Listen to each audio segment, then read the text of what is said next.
Before the cases are finished, Sabertech goes out of business.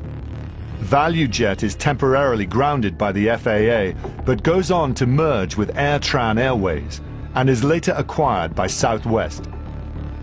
When you fly, there are so many people that affect your airplane, your safety.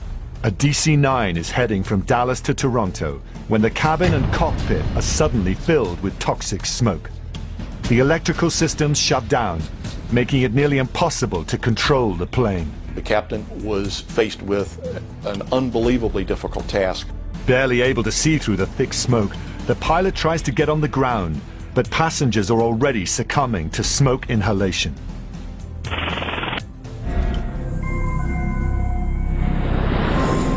June 2nd, 1983. Air Canada Flight 797 has a normal takeoff and climb to cruising altitude. But about 2.5 hours into the journey, the plane experiences an electrical malfunction. I looked at the breaker. It was out. You were allowed a one reset, so I pushed it, but it didn't move. So I didn't consider that a reset. Captain Don Cameron was at the controls that day. Just like old days. For the first time in decades, he is back in the cockpit of a DC-9 at the Canada Aviation and Space Museum in Ottawa. The breakers are connected to the lavatory in the back of the plane.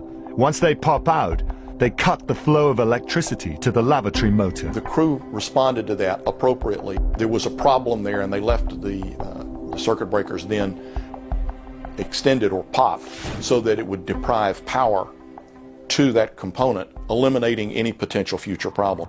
Unfortunately, Flight 797's problems are just beginning. I think it was about an hour and a half into the flight that there was some commotion in the back of the plane. I remember seeing one of the flight attendants take a fire extinguisher to the back.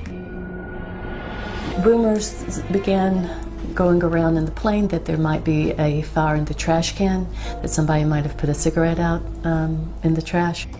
The captain sends his first officer, Claude Ouimet, to assess the situation. So I looked back, and you couldn't see the back of the airplane for the sort of light blue, hazy smoke.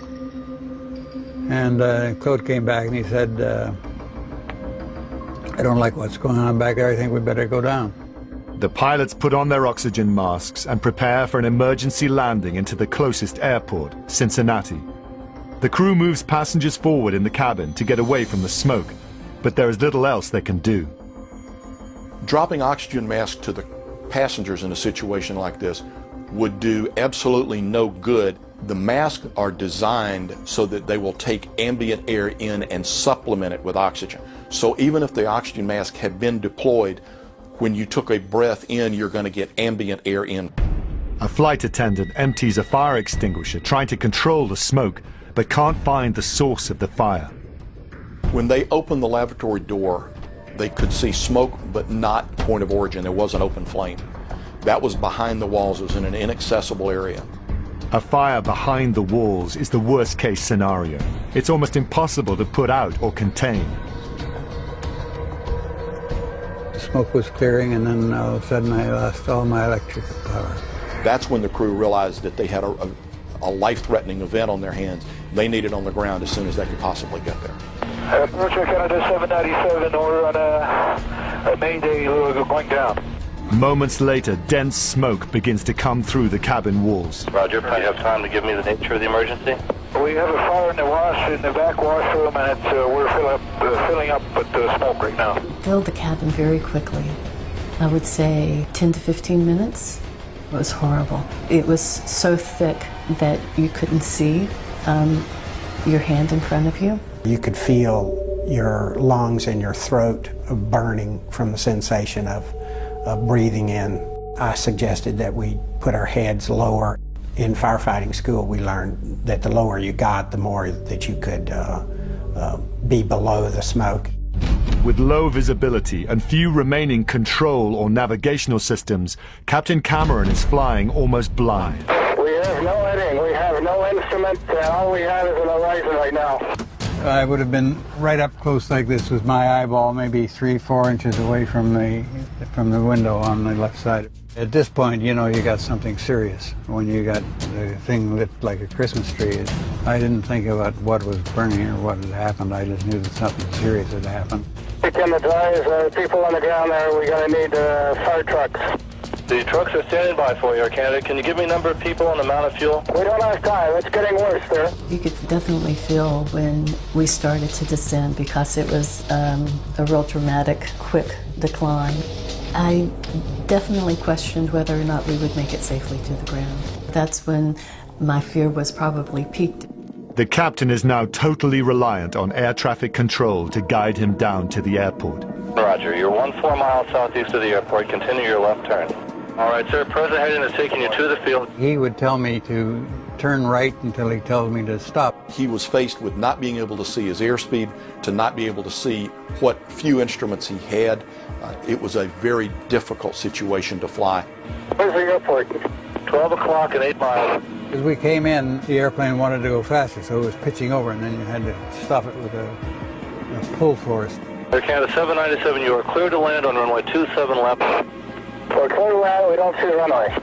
After a physically demanding descent, the captain finally gets the airport into view. Here we have the airport.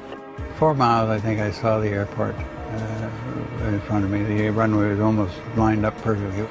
The landing is rough. As the plane slams into the ground, all 4 tires explode from the pressure. Although it was a very hard landing, it wasn't rocky. We came to a firm stop. But the passengers and crew are not out of danger. Coming up, as passengers try to escape the smoke, the plane bursts into flames. It looked like an inferno. Air Canada Flight 797 fills with smoke and loses electrical power before making an emergency landing at Cincinnati Airport. Passengers are desperate to escape the deadly fumes. As soon as it came to a stop, that's when I removed the door, and Lisa and I both went out onto the wing.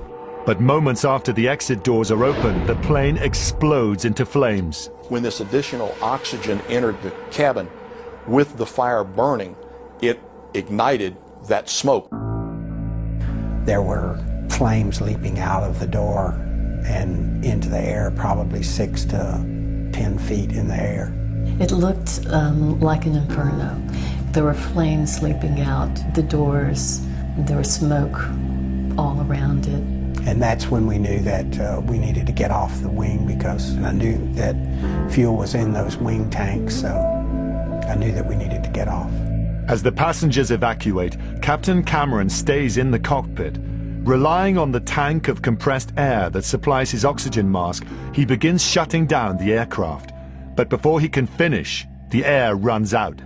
I couldn't breathe, so I tore the mask off and opened the window, and I saw somebody on the wing. So I thought, good, the evacuation is going well, and then I tried to get out myself, and I couldn't move. Captain Cameron loses consciousness. Firefighters have to spray him with foam to revive him. It was ice cold and it tasted like soap. And the next thing I remembered, I was hanging from the windowsill with my right hand, and I let myself go and I fell down. But for some passengers, it's too late. There were 46 people on board the plane. Half of them were killed. Of those who survived, only 5 were not injured. When we came out on that side of the plane, On the ground, we started talking to each other. Other people let us know that people sitting next to them had not gotten off the plane. I mean, I saw the evidence the next day in the hangar, but as far as the enormity of the deaths of that still's with me. I feel badly about that still. The way we couldn't get them all off, but we couldn't. we thought everybody was off. We thought everybody could get off because, like I say, there wasn't any screams, there wasn't any noise coming from the plane, so you felt that everybody was under control and was getting off. It was a real mixed bag of emotions. Of course, we were thrilled to have survived such an incredible ordeal, and to realize that some people had not survived was still a upsetting. Immediately after the accident, investigators focus on finding the source of the fire. The investigators knew early on that they had had a fire of likely electrical origin because of the amount of damage done in the lavatory area. The circuit breakers that popped early in the flight were connected to the flush motor on the aft lavatory, the center of the fire damage. Investigators immediately suspect an arcing event. The electricity that is flowing through a wire, as over time insulation can chafe, can crack, and these cracks allow the electricity to not flow down the wire path as it's supposed to, but to jump to a part of the frame of the airplane or to another wire that might be exposed. The lavatory motor is small but carries a lot of power. Weight on an airplane is something that you try to keep to an absolute minimum. And one of the ways that we do that in aircraft is to utilize very small but very powerful electric motors, so that a very small motor can get 3 boosts of electricity as it winds around. The motor inside the lavatory is supplied with 3-phase power, which is much stronger than a typical household current. Electricity jumping from one of these wires would release an enormous amount of energy and could ignite a fire. Investigators do find evidence of arcing on the left and right lavatory feeder wires, which come up through holes in the floorboards. The arc starts a fire that ignites the lavatory walls. The fire then spreads, consuming vital electrical systems, making it almost impossible for Captain Cameron to control the aircraft. It became suddenly very hard to fly. It was nose heavy because the stabilizer trim had failed. His arms would have been very, very, very tired by the time that he got on the ground. He had expended a lot of physical energy just to keep control of the airplane. He did a really good job. He's a seriously good aviator. Air Canada says the plane met all existing safety standards. The question now is whether those standards should be made tougher. With extensive evidence from the aircraft and detailed accounts from the flight crew and passengers, the aviation industry learns some hard lessons. Changed dramatically the composition of aircraft interiors and seats to be more tolerant of an onboard fire condition. One additional lesson learned was how important floor lighting is to aid passengers in locating ways out of the airplane, where the exits are and the path to get there. Would I get back on an airplane? Yes, I would. And especially if I had that crew, I'd be no problem whatsoever.